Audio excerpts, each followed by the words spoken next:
Hoje se fala muito sobre limites, e isso é necessário, especialmente dentro do casamento. Limites são aquilo que nos ajudam a compreender onde termina a nossa responsabilidade e onde começa a do outro. Os limites definem como desejamos ser tratados, o que estamos dispostos a assumir e o que não nos cabe controlar. Assim como cercas visíveis protegem uma casa, os limites emocionais e espirituais protegem o coração, os pensamentos e as decisões que Deus confiou a cada pessoa. Quando esses limites são claros, o relacionamento se torna mais seguro. Quando são frágeis ou inexistentes, surgem confusão, desgaste e conflitos desnecessários. Cada cônjuge é chamado a cuidar do que está sob sua responsabilidade, inclusive do próprio interior. Desde o princípio, Deus revelou que limites fazem parte da sua boa ordem. Ao criar o mundo, Ele separou a terra das águas, estabeleceu fronteiras claras e determinou leis que mantêm a criação em equilíbrio. Nada foi deixado ao acaso. Da mesma forma, Deus também instituiu princípios espirituais que regem a vida humana, como a lei de plantar e colher, que é uma realidade que experimentamos diariamente em nossos relacionamentos. Aquilo que semeamos em palavras, atitudes e escolhas produz consequências. Esses limites não existem para restringir a vida, mas para preservá-la, protegê-la e conduzi-la ao crescimento saudável. Assim como os limites geográficos nos ajudam a definir onde nossa propriedade começa e termina, os limites emocionais, espirituais e físicos nos ajudam a determinar quais as coisas que são de nossa responsabilidade e as que não são. Muitas famílias adotam esses padrões inúmeras vezes em larga escala. Nestes exemplos, não deveríamos ficar surpresos que os membros da família fiquem isolados uns dos outros. Não admira que pessoas casadas passem a ter conflitos com relação a limites. Famílias e casais cujos limites não são saudáveis têm estas características. Primeiro, eles não determinam o que é da sua responsabilidade e o que não é assunto deles. Segundo, eles não têm capacidade de diferenciar claramente o que eles estão sentindo do que os outros membros da família estão sentindo. E terceiro, eles não conseguem decidir por si mesmos o que querem ou o que outras pessoas querem deles. Talvez você conviva com um cônjuge ou com familiares que oferecem conselhos constantemente, mesmo quando não são solicitados. Talvez exista dificuldade em expressar, com respeito e firmeza, que certas interferências não ajudam e acabam gerando desgaste. Em situações assim, o silêncio muitas vezes é escolhido para evitar conflitos, mas ele também alimenta ressentimentos. Se você se identifica com essa realidade em algum de seus relacionamentos, este capítulo foi escrito para ajudá-lo a compreender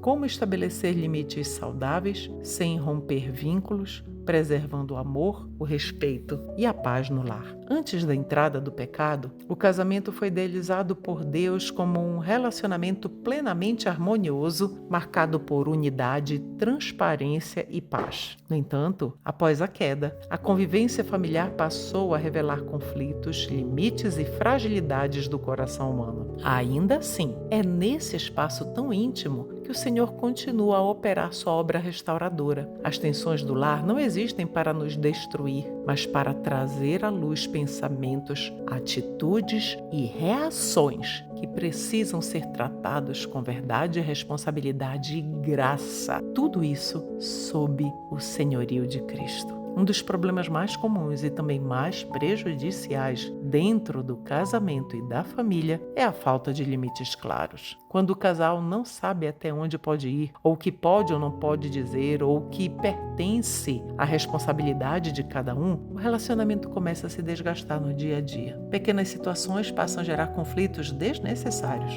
mágoas se acumulam e o lar deixa de ser um lugar de descanso para se tornar um ambiente de tensão. Estabelecer limites no casamento não é algo complicado, nem distante da realidade. Trata-se de aprender a dizer com respeito e amor o que faz bem e o que machuca, o que ajuda e o que atrapalha. Quando esses limites não existem, o casal vive em constante desconforto. Surgem discussões frequentes, silêncios prolongados e ressentimentos não resolvidos e muitas muitas vezes nem consegue explicar claramente o motivo. Apenas sente que a relação ficou pesada e que algo precisa ser ajustado. Quando os limites não existem ou estão confusos, o casal começa a sentir os efeitos no dia a dia. Um ou ambos passam a ficar inseguros, sem saber exatamente o que pensam ou sentem, com medo de desagradar, passam a engolir palavras e sentimentos por não conseguirem se expressar com clareza, passam a assumir responsabilidades que não lhes cabem enquanto o outro se omite, passam a viver emocionalmente cansados, sempre no limite, passam a sentir-se desrespeitados quando o outro ultrapassa limites repetidas vezes e passam a carregar pesos que não deveriam ser seus, até perderem a alegria no relacionamento. Mas quando o casal aprende a estabelecer e respeitar limites saudáveis, a convivência se torna mais ordenada e segura. O relacionamento passa a ser marcado por respeito, clareza e responsabilidade mútua. Na prática, o casal aprende a expressar o que pensa, expressar o que sente, com verdade e respeito, sem culpa excessiva ou medo constante de conflito. O casal aprende a dizer sim ao que edifica o casamento e não ao que fere a relação. O casal aprende a cuidar de si com equilíbrio e do outro com amor, sem egoísmo nem controle. O casal também passa a compreender onde termina a sua responsabilidade e onde começa a do cônjuge. O casal passa a respeitar decisões diferentes, mesmo quando não há plena concordância, e também o casal aprende a proteger o casamento de interferências externas, excessos e desgastes desnecessários. Limites não afastam o casal, eles protegem o relacionamento. Quando são bem estabelecidos, ajudam marido e esposa a se tratarem com respeito, a se comunicarem com mais clareza e a evitarem reações defensivas que ferem a relação matrimonial. Muitos conflitos dentro da família começam de maneira simples e aparentemente inofensiva. Um conselho que não foi pedido, uma opinião insistente, uma preocupação que ultrapassa o espaço do outro. O problema, na maioria das vezes, não está na intenção, mas na invasão. Sempre que alguém passa a orientar, corrigir ou interferir sem ter sido convidado, um limite saudável é ultrapassado. Diante disso, é comum surgir irritação. Ela funciona como um alerta interior de que algo está fora da ordem. O problema começa quando esse sinal é ignorado e a pessoa se cala repetidas vezes, permitindo que a invasão continue. O silêncio constante não produz paz no lar. Ele apenas acumula ressentimento, distancia os corações e enfraquece o vínculo conjugal. Quando os limites não são colocados no momento certo, os outros passam a entender que podem continuar avançando. A conversa se estende, surgem novas opiniões e aquilo que poderia ter sido resolvido com uma palavra clara e respeitosa transforma-se em desconforto, tensão e desgaste emocional. No casamento, esse padrão é ainda mais perigoso. Muitos cônjuges deixam de estabelecer limites por medo de gerar conflito, por desejo de agradar ou por confundirem submissão cristã com anulação pessoal. Com o passar do tempo, o custo desse silêncio se torna evidente. O coração esfria, o diálogo se enfraquece, a amargura encontra espaço e a vida conjugal do casal começa a ser afetada. Estabelecer limites não é sinal de imaturidade nem de dureza de coração. Pelo contrário, revela responsabilidade, domínio próprio e um amor bem orientado. Relacionamentos saudáveis não se sustentam sozinhos. Eles exigem cuidado constante, especialmente no que diz respeito aos limites que preservam o respeito, a confiança e a intimidade. Casamentos sólidos não são aqueles em que nunca há tensão, mas aqueles em que marido e esposa sabem conversar com verdade, respeitar limites e proteger o relacionamento com sabedoria e temor a Deus. Se os limites já costumam ser difíceis dentro da família, no casamento, esse desafio se torna ainda mais delicado. Afinal, a Escritura ensina que marido e esposa se tornam uma só carne. Uma união profunda estabelecida por Deus não elimina a individualidade de cada um, mas exige discernimento espiritual para que a unidade não se transforme em confusão. Limites saudáveis ajudam a pessoa a assumir responsabilidade por si mesma. Já o casamento chama o casal a caminhar em unidade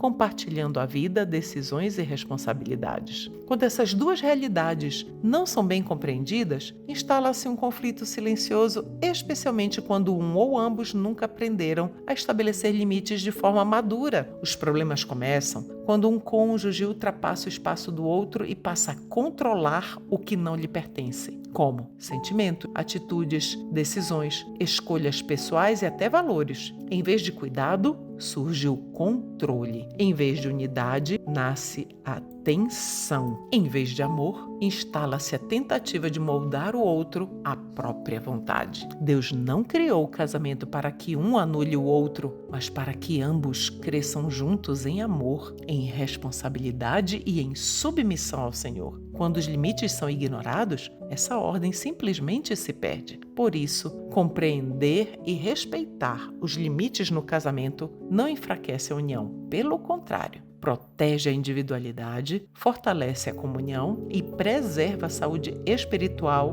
do relacionamento. É nesse ponto que muitos conflitos conjugais se intensificam. Para compreender melhor como isso acontece na prática, é necessário observar com atenção as situações em que os limites são ultrapassados e como isso afeta o coração, o diálogo e a vida espiritual do casal. Poucas áreas revelam tanto a individualidade de uma pessoa quanto os seus sentimentos. Cada ser humano percebe, reage e se envolve emocionalmente de maneira diferente. O que toca profundamente um pode não ter o mesmo peso para o outro, e isso não significa frieza, indiferença, muito menos pecado. Significa apenas que somos distintos em nossa forma de sentir. No casamento, essa diferença emocional costuma gerar muitos conflitos quando não é bem compreendida. Um cônjuge pode se envolver intensamente com determinados assuntos, situações ou preocupações, enquanto o outro reage com menos emoção ou prioridade. Quando essa diferença não é respeitada, surgem cobranças, julgamentos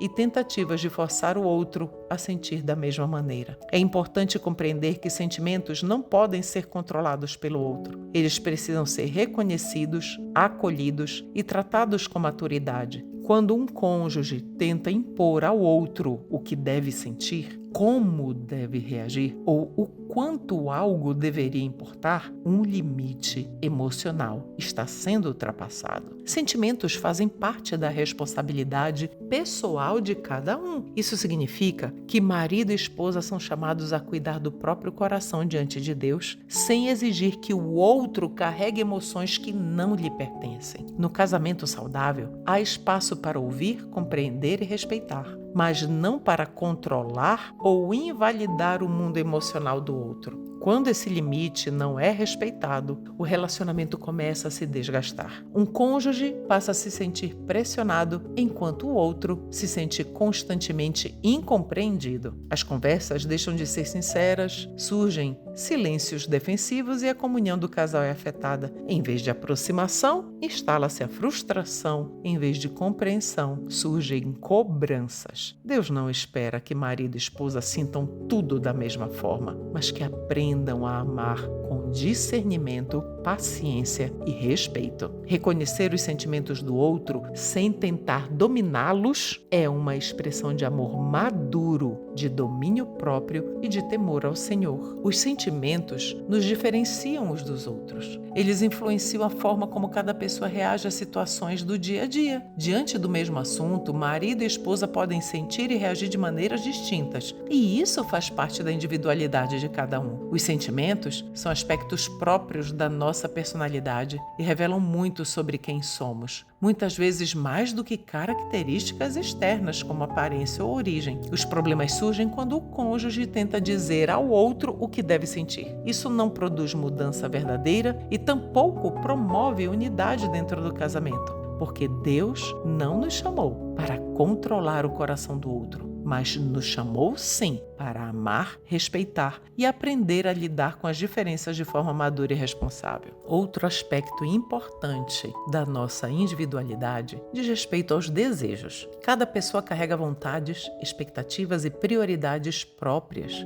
E no casamento, esses desejos precisam ser tratados com responsabilidade e diálogo. Na maioria das vezes, os desejos de um cônjuge não são totalmente certos, nem os do outro totalmente errados. Eles apenas são diferentes. O conflito surge quando essa diferença não é reconhecida e respeitada. Um pode desejar apoio emocional e envolvimento em determinada situação, enquanto o outro prefere se preservar, manter distância ou lidar de forma mais reservada. Nenhuma dessas posturas por si só define maturidade ou imaturidade espiritual. O problema aparece quando o casal não aprende a conversar sobre esses desejos. Em vez de expressar com clareza o que espera, um cônjuge cobra. Em vez de ouvir, o outro se fecha. Assim, cada um passa a defender sua posição e o casamento perde a oportunidade de crescer por meio do entendimento mútuo. Uma atitude mais saudável seria reconhecer que o desejo do outro é uma escolha pessoal e não uma ofensa. Quando o marido e a esposa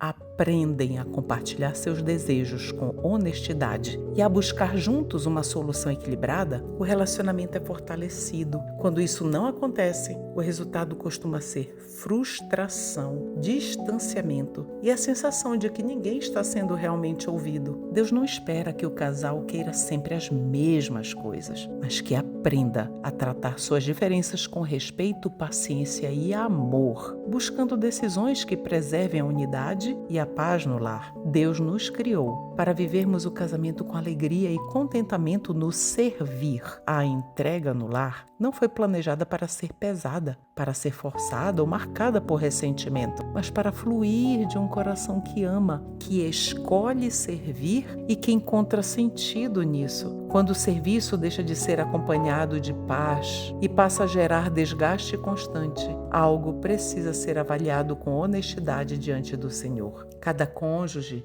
precisa aprender a reconhecer até onde pode se doar no casamento sem adoecer interiormente. Amar não significa viver sempre no limite das próprias forças. Existe um ponto saudável de entrega, em que o serviço é feito com alegria e liberdade, e existe um ponto em que a doação passa a ser movida apenas por obrigação, por culpa ou por medo de conflito. Quando esse limite é ultrapassado repetidamente, o coração se cansa. E o que antes era escolha passa a ser peso. A disposição vai se esgotando e o contentamento dá lugar à frustração. Muitos cônjuges aprenderam ao longo da vida a se doar sempre mais do que conseguem sustentar. Servem, ajudam e cedem, mesmo quando o coração já está cansado, exausto, acreditando que isso é prova de amor ou maturidade espiritual. No entanto, Deus não se agrada de um serviço que nasce da culpa, do medo ou da anulação pessoal. Ele deseja uma entrega sincera, consciente e acompanhada de paz. Quando alguém continua oferecendo mais do que pode, sem comunicar seus limites, o outro passa a se acostumar a receber e a relação perde equilíbrio. O problema não está no servir, mas em servir sem verdade. Com o tempo, aquilo que deveria fortalecer o casamento começa a enfraquecê-lo, pois a alegria desaparece e o ressentimento se instala silenciosamente. Há também quem tolere comportamentos que ferem o coração, na esperança de que a dedicação excessiva produza mudança no outro. Porém, Deus não prometeu que o sacrifício silencioso transformaria o seu cônjuge. Ele nos lembra a andar na luz, na verdade e no amor responsável. Servir com alegria não significa aceitar tudo, mas oferecer aquilo que pode ser dado com paz, sem violar os limites do coração. No casamento cristão, a entrega saudável é aquela que nasce do amor e é sustentada pelo contentamento. Reconhecer o que se pode oferecer não diminui o amor, preserva-o. Quando marido e esposa aprendem a servir com alegria, com sinceridade e com limites claros, o relacionamento se fortalece e o lar se torna um espaço onde o amor é vivido com liberdade e temor ao Senhor. Muitas vezes ensinamos às pessoas como nos tratar por meio daquilo que permitimos. Quando deixamos claro nossos limites e agimos de acordo com eles, ajudamos o outro a compreender até onde ir. Mas quando cedemos sempre, mesmo contrariando o coração, transmitimos a mensagem de que nossos limites não são firmes e podem ser ignorados. Cada pessoa é responsável por deixar claro o que está disposta a fazer e o que não está. Isso não deve ser feito com dureza, mas com verdade. Deus não nos chama a uma entrega forçada e sim a um serviço voluntário, consciente e acompanhado de alegria. A Escritura nos lembra que o Senhor se agrada daquele que serve com o coração disposto e alegre. Quando o casal aprende a agir dessa forma, os limites deixam de ser motivo de conflito e passam a ser instrumentos de ordem, respeito e paz no relacionamento matrimonial. Servir com alegria e verdade ensina mais do que palavras e protege o casamento de desgastes desnecessários. Ao falar sobre restaurar limites no casamento, é necessário compreender corretamente um princípio bíblico que muitas vezes é usado de forma equivocada, justamente o ensino de Paulo sobre sofrer o dano, como em 1 Coríntios capítulo 6. Esse conceito aparece quando o apóstolo exorta os cristãos a não transformarem conflitos pessoais em disputas públicas, lembrando que, em certos momentos, é melhor sofrer uma perda do que ferir a comunhão e o testemunho cristão. Sofrer o dano à luz das Escrituras não significa aceitar tudo, suportar qualquer comportamento ou viver em constante anulação pessoal. Trata-se de uma escolha consciente e pontual feita diante de Deus, em que alguém abre mão de um direito legítimo por amor a Cristo e pela preservação de algo maior, a comunhão, a paz e o testemunho. No contexto do casamento, isso pode significar suportar uma falha enquanto o outro amadurece, esperar com paciência durante um processo de mudança ou abrir mão de uma preferência pessoal em favor da unidade. Essa decisão, porém, só é saudável quando nasce da liberdade espiritual e não da culpa, do medo ou da confusão entre amor e submissão. O problema surge quando o princípio de sofrer o dano é usado para justificar a ausência de limites. Há cônjuges que permanecem em situações emocionalmente destrutivas, acreditando que isso é santidade. Outros se calam diante de invasões repetidas, chamando o silêncio de mansidão. Há ainda quem suporte atitudes prejudiciais contínuas por achar que esse sofrimento agrada a Deus. Essa interpretação não encontra respaldo nas Escrituras. Cristo sofreu dano de forma voluntária, consciente e redentora, mas ele não viveu sem limites. Ele entregou a própria vida uma vez para salvar, não para legitimar o pecado contínuo. Da mesma forma, o casamento cristão não foi instituído para que um cônjuge viva em constante perda de dignidade, identidade ou saúde espiritual. Quando os limites já foram feridos, restaurá-los é parte do processo de cura. Sofrer o dano nesses casos não significa permitir novas invasões, mas muitas vezes aceitar a dor da verdade, do confronto respeitoso e da reorganização da relação. Restaurar limites pode ser desconfortável, mas é necessário para interromper padrões adoecidos e criar espaço para arrependimento genuíno e mudança real. O princípio bíblico nunca chama o cristão a viver em sofrimento contínuo sem propósito. Ele aponta para escolhas feitas sob a direção do Espírito Santo, com limites claros e dignidade preservada. Onde não há arrependimento, mudança ou respeito, o chamado não é sofrer o dano, mas restaurar limites. No casamento cristão, maturidade espiritual se revela quando marido e esposa sabem discernir a diferença entre abrir mão por amor e se perder por falta de limites. Deus não é glorificado quando o coração é esmagado, mas quando a verdade é vivida em amor. Restaurar limites, mesmo quando dói, é muitas vezes o caminho que prepara o terreno para a verdadeira reconciliação. Ao longo de toda esta reflexão sobre limites e sobre a necessidade de restaurá-los de forma saudável e firme, não podemos perder de vista o princípio maior que governa todo o relacionamento cristão: o amor. Mesmo com invasões dolorosas e pessoais aos nossos limites, devemos entender que o amor e o perdão são importantes para qualquer relacionamento. De fato, para não colocar em risco o amor e o perdão, é preciso limites saudáveis.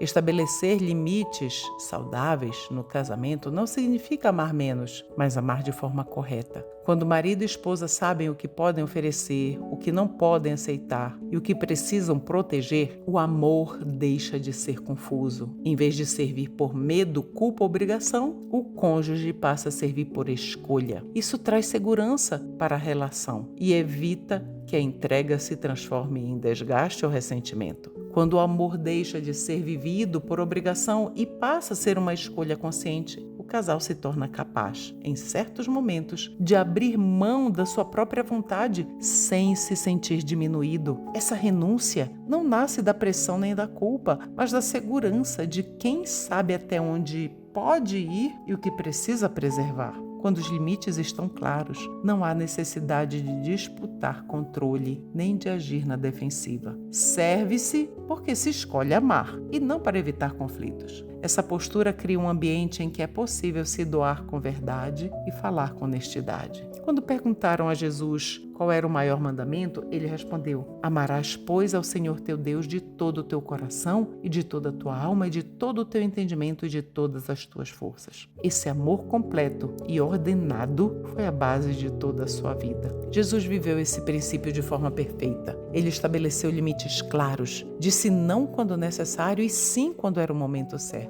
Em várias ocasiões, afastou-se das multidões para orar e preservar sua comunhão com o Pai, orientou seus discípulos a entrarem nas casas com discernimento e deixou claro onde não houvesse acolhimento deveriam seguir adiante. Se a casa for digna, que a paz de vocês repouse sobre ela. Se não for, que a paz retorne para vocês. Se alguém não os receber nem ouvir suas palavras, sacudam a poeira dos pés quando saírem daquela casa ou cidade. Ao mesmo tempo, Jesus se mostrava plenamente disponível para amar. Ele disse quero ao leproso que pediu cura. Atendeu o pedido do centurião, conversou com a mulher samaritana e pediu-lhe água e revelou-lhe verdades profundas. Sentou-se à mesa com pessoas rejeitadas pela sociedade, mesmo sendo criticado por isso. Em todas essas situações, vemos alguém seguro em sua identidade, capaz de dizer sim e não com liberdade e propósito. Essa mesma segurança permitiu que Jesus escolhesse negar a si mesmo e servir aos outros sem esperar nada em troca. Seu serviço não foi imposto, foi voluntário. Ele tinha domínio próprio e por isso era livre para sacrificar, quando necessário, suas próprias necessidades em favor do amor. O maior exemplo disso foi a entrega de sua vida. Ele abriu mão de sua segurança e bem-estar para nos conceder a dádiva da vida eterna, pagando o mais alto preço para nos alcançar com amor e redenção. Esse é o padrão que orienta o casamento cristão. Diante disso, vale a pena refletir com sinceridade quanto você tem se dedicado ao seu casamento. Quanto esforço tem feito para conhecer e compreender as necessidades do seu cônjuge? Existem mágoas que ainda precisam ser curadas? Respostas honestas a essas perguntas não condenam, elas direcionam, elas nos colocam no caminho de um amor mais maduro, responsável e verdadeiramente cristão.